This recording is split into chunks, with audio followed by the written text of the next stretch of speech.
आज ही Doubtnut app download करें। Doubtnut पर अपने सभी गणित, रसायन विज्ञान, भौतिक विज्ञान और जीव विज्ञान के डाउट्स का करो सफाया। बस प्रश्न की फोटो खींचो, एक ही प्रश्न को क्रॉप करो और तुरंत वीडियो सोल्यूशन पाओ। अभी डाउनलोड करें। दोस्तों, हमको प्रश्न में दिया हुआ है संलग्न चित्र ए में दिए गए परिपथ में ए और बी बिंदुओं के बीच हमको तुल्य धारिता ज्ञात करनी है। तो तुल्य धारिता ज्ञात करने के लिए हमको दो जो संधारित्र है वो 3 माइक्रोफैराड के दिए गए हैं, दो है 6 माइक्रोफैराड के, और बीच में सेतु बना रहा है जो वो है 8 माइक्रोफैराड का। अगर मैं इस परिपथ को एक बार दोबारा कंस्ट्रक्ट करूँ, रिकंस्ट्रक्ट करूँ, तो ये कुछ इस तरीके का दिखेगा। मैं बना के दिखा देता हूँ आपको। तो संयुक्त परिपथ कुछ इस तरीके से दिखेगा, जिसमें ये जो पहला 3 माइक्रोफैराड वाला कैपेसिटर है संधारित्र, वो 8 माइक्रोफैराड के एक सिरे को स्पर्श कर रहा है। इसको हम इस तरीके से देख सकते हैं, ठीक। और दूसरा जो है, तो दूसरा 3 माइक्रोफैराड 8 वाले के दूसरे को पकड़ रहा है। दूसरा कैपेसिटर जो है 8 माइक्रोफैराड वाला कैपेसिटर के दूसरे सिरे को पकड़ सकता है, जिसको हम कुछ इस तरीके से समझ सकते हैं, ठीक। तो इस तरीके से अगर ये सेम दूसरे सिरे पर भी होगा, दूसरे सिरे पर क्या होगा, ये जो 8 माइक्रोफैराड का पहला सिरा है जिस पे 3 माइक्रोफैराड पकड़ा है, उसमें 6 माइक्रोफैराड भी पकड़ा है।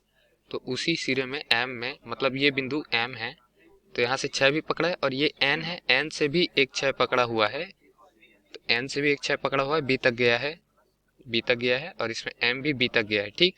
तो इस प्रकार से हम इसको समझ सकते हैं। अब इस परिपथ को अगर हम ध्यान से देखें तो ये क्या है, एक व्हीटस्टोन सेतु ब्रिज है।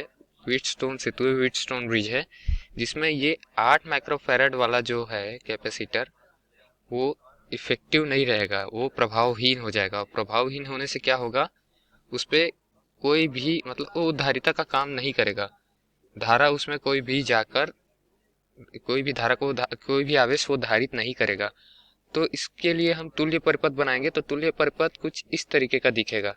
इस परिपथ में आप m और n बिंदु को देखकर इससे तुलना कर सकते हैं, इस परिपथ से, कि इस a और m के बीच जो 3 माइक्रोफैराड था वो ये है, m और b के बीच जो 6 माइक्रोफैराड था वो यहाँ से हमने उठा के लाया है।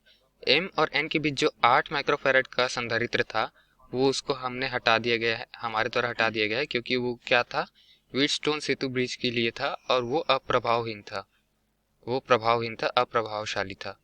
तो इसकी अगर परिपथ की हम तुल्य धारिता की गणना करें तो 3 और 6 परस्पर एक दूसरे से किस में है, श्रेणी क्रम में। तो श्रेणी क्रम में है तो इक्विवेलेंट रेजिस्टेंस क्या होगा, CE1 निकाल लेते हैं ऊपर के लिए, नीचे के लिए CE2 निकालेंगे।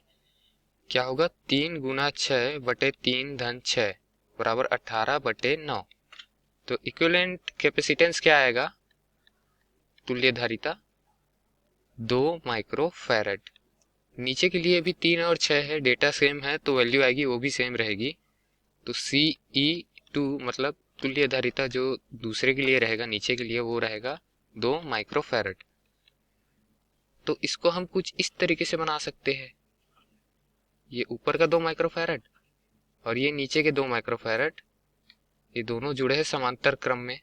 और समांतर क्रम में जब धारिताएं जुड़ती है तो उसका तुल्य धारिता होता है दोनों के योगफल के बराबर होता है, ए और बी के मध्य।